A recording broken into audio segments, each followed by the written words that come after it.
Assalamualaikum warahmatullahi wabarakatuh.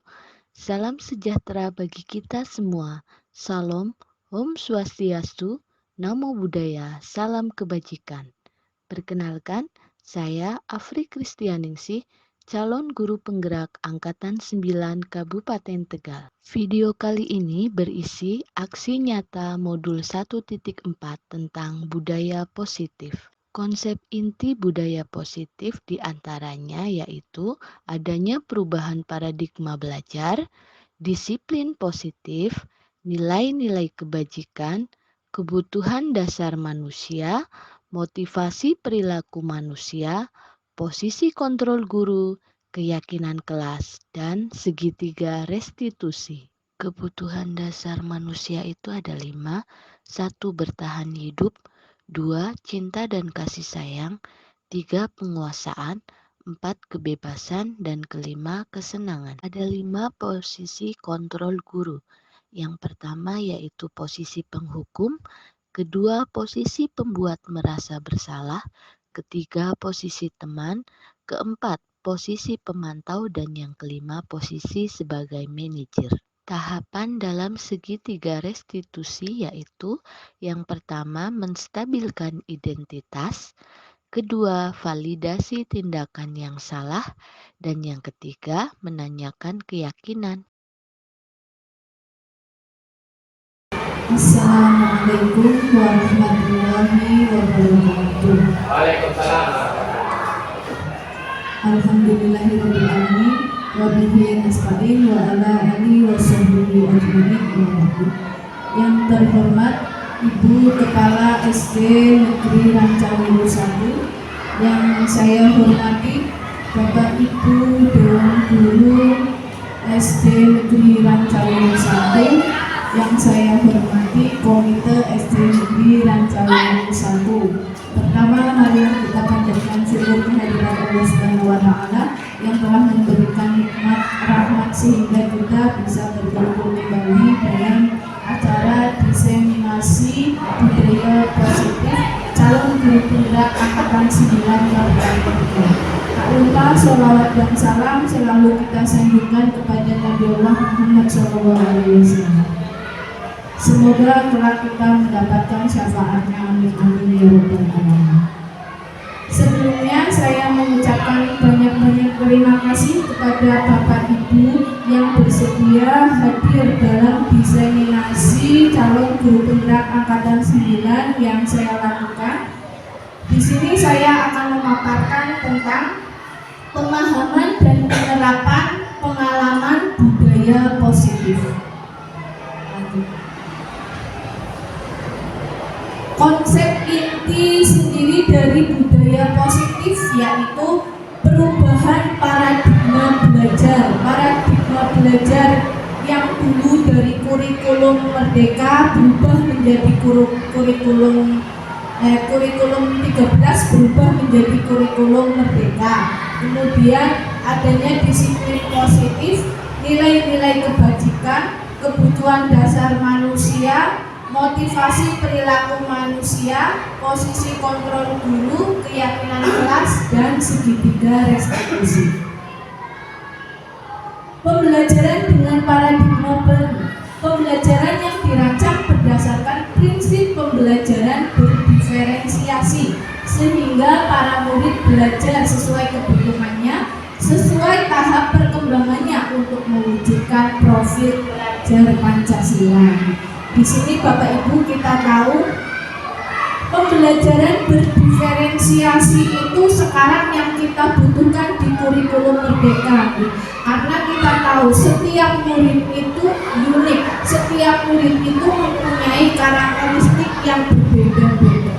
Untuk mewujudkan profil pelajar Pancasila yang kita cita-citakan, hendaknya sebagai seorang pendidik kita melaksanakan pembelajaran berdiferensiasi sehingga tidak monoton harus menerangkan, anak harus paham, anak harus tahu, tetapi kita sebagai seorang pendidik juga harus memahami apa yang anak butuhkan, apa yang anak inginkan. Jadi tidak memaksakan sepenuhnya keinginan dari pendidik. Maka dari itu kurikulum Kurikulum Merdeka tidak mematok anak harus mencapai KKM atau mencapai ambang batas nilai. Seperti itu. Ini yang slide tadi.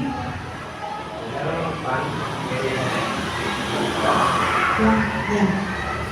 Nilai-nilai kebajikan. Nilai-nilai kebajikan yaitu nilai yang disepakati bersama lepas dari perbedaan suku bangsa, agama, bahasa maupun latar belakang. Nilai-nilai kebajikan ini kita sepakati untuk mencapai profil pelajar Pancasila.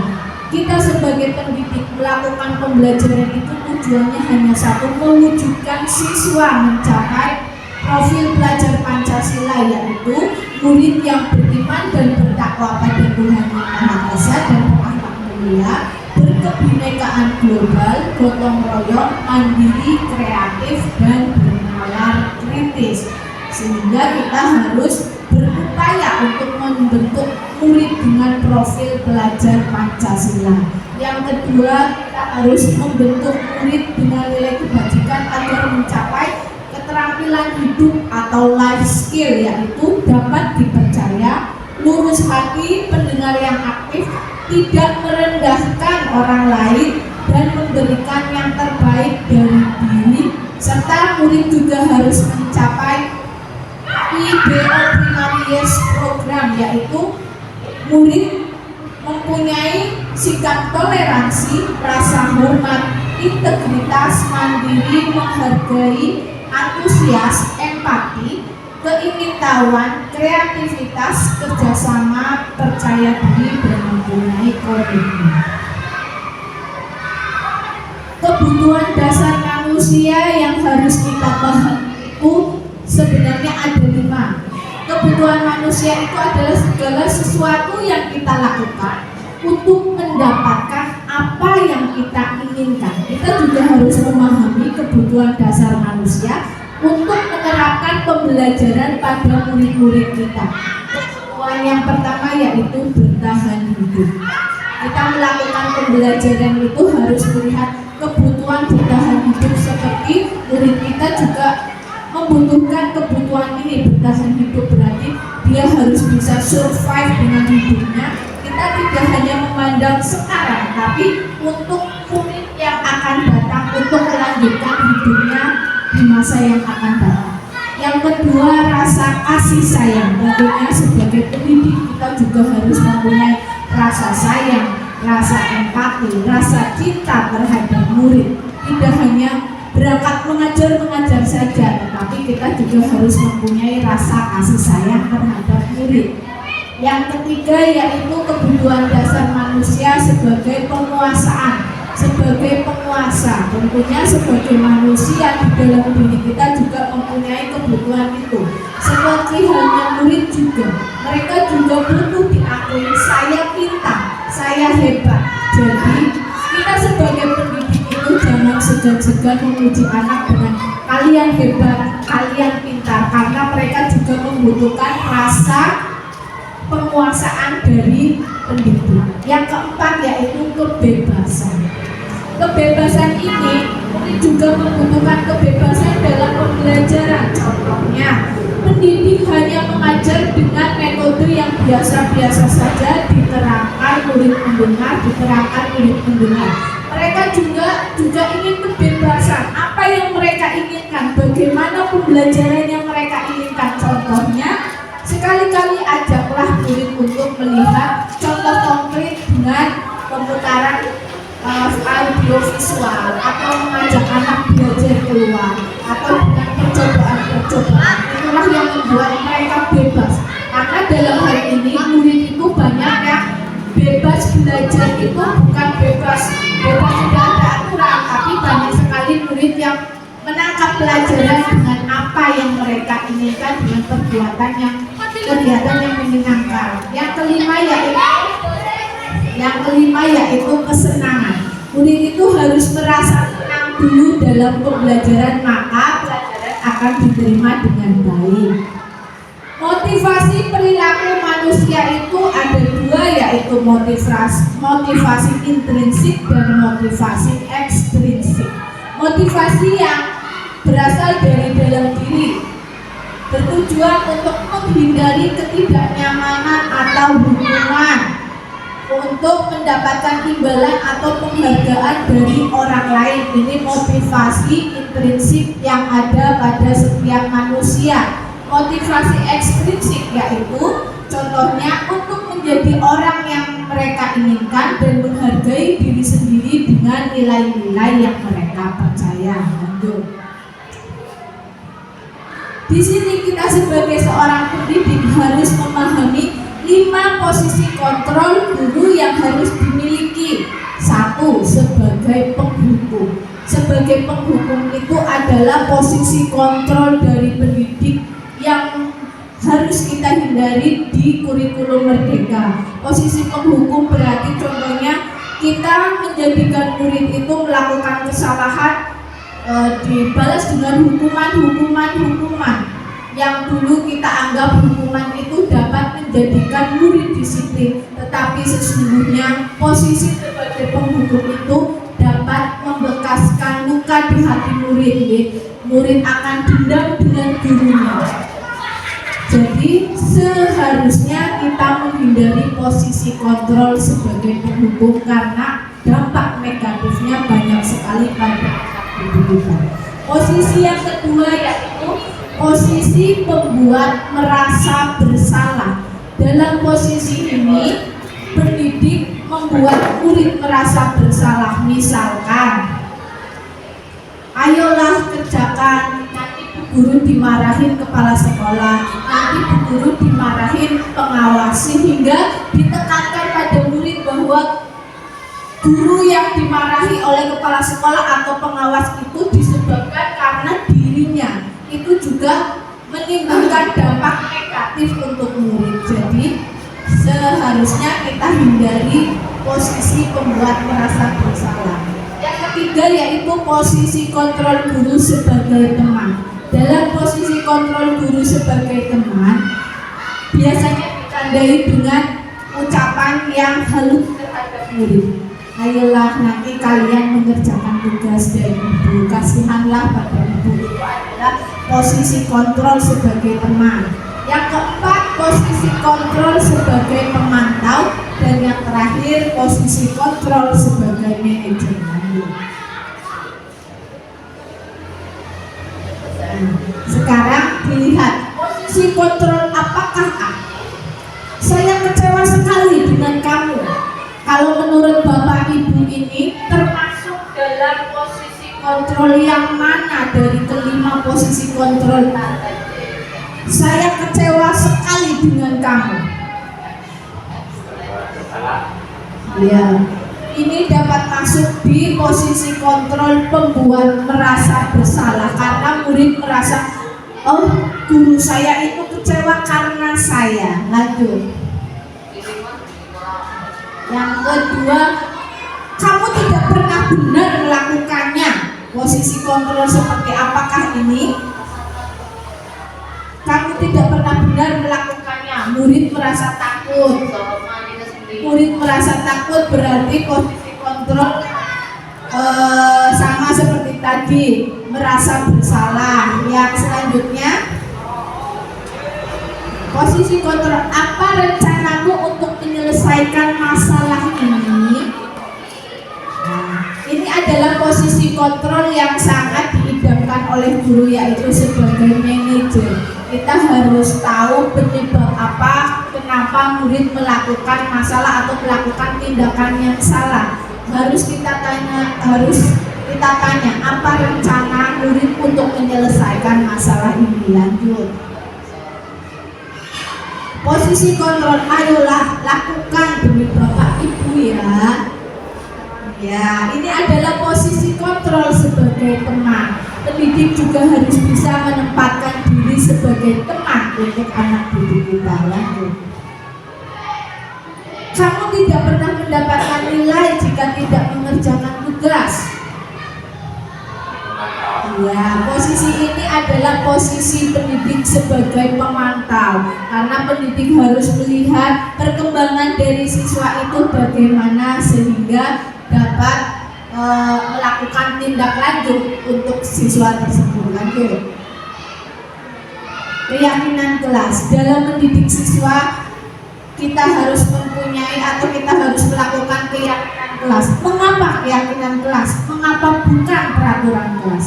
Karena keyakinan kelas kita buat bersama-sama dengan murid, kita sepakati bersama. Kalau peraturan kelas berarti aturan itu harus wajib, berarti siswa itu tidak ikut serta dalam pembuatan peraturan. Lanjut. Pembentukan keyakinan kelas. Keyakinan kelas itu dibentuk bersifat abstrak, berupa pernyataan universal, dibuat dalam pernyataan positif, sedikit saja agar mudah diingat, sesuai dengan kondisi kelas dan sekolah sehingga mudah diterapkan. Semua warga sekolah atau warga kelas dilibatkan saat melibatkan keyakinan kelas. Seharusnya keyakinan kelas ini kita buat di awal pembelajaran, gitu. Keyakinan kelas dibuat saat masuk awal pembelajaran, dibuat dalam pernyataan positif, berarti bukan pernyataan negatif. Contohnya, tidak boleh membuang sampah sembarangan. Kata-kata tidak itu seharusnya dihindari. Yang betul, jagalah kebersihan. Terus disiplin dalam berpakaian, tidak boleh memakai pakaian seenaknya, itu adalah kalimat negatif, harus dihindari. Sebaiknya keyakinan kelas menggunakan kalimat positif. Kemudian semua warga kelas dilibatkan saat membuat keyakinan kelas. Contohnya di kelas awal masuk pelajaran kita tawarkan, ayo anak-anak, keyakinan kelas apa yang harus kita sepakati. Nanti keyakinan tersebut kita tempel, contohnya itu keyakinan kelas 4 sudah saya tempel di bawah persetujuan. Yang ini berarti siswa itu menyetujui keyakinan yang mereka buat sendiri. Sehingga jika ada permasalahan, tanyakan lagi ke siswa, apakah kalian sudah melaksanakan keyakinan kelas yang kalian buat, sehingga mereka selalu mengingat keyakinan yang sudah mereka buat. Selanjutnya, untuk memecahkan masalah dalam pembelajaran atau dalam kelas, kita melaksanakan dengan cara segitiga restitusi. Restitusi adalah proses menciptakan kondisi bagi murid untuk memperbaiki kesalahan mereka sehingga mereka bisa kembali pada kelompok mereka dengan karakter yang lebih kuat. Di sini tahapan segitiga restitusi ada 3. Yang pertama, menstabilkan identitas. Yang kedua, validasi tindakan yang salah. Dan yang ketiga, menanyakan keyakinan. Menstabilkan identitas berdasarkan prinsip membuat kesalahan adalah bagian dari proses pembelajaran. Menstabilkan identitas adalah tahap pertama yang harus kita ambil jika ada permasalahan yang dialami oleh murid. Menstabilkan identitas itu dapat ditandai dengan kata berbuat salah itu wajar. Tidak ada manusia yang sempurna. Ibu bapak juga pernah melakukan itu. Ibu bapak tidak akan mencari siapa yang salah, tetapi ibu bapak akan mencari solusi dari permasalahan ini.